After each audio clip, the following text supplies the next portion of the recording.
Good morning मंडळी. तर ही आहे माझी आज सकाळची सुंदर अशी रांगोळी. तर मी होईल तेवढं शक्य होईल तेवढं दररोज रांगोळी काढते आणि आज ना चहासोबत खारी खाण्याची इच्छा झाली. बऱ्याच दिवसानंतर चहासोबत काहीतरी घेतले.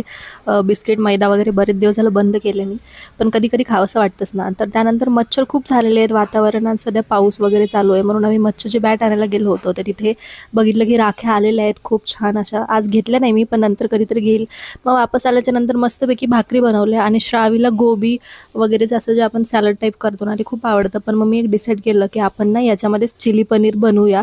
तर त्यामध्ये गोबी वगैरे आणि सगळं बाकीचं सामान टाकलं जे की चिली पनीरला लागतं. शेवटी पनीर टाकलं आणि माझ्याकडे रेडीमेड मसाला आणलेला होता.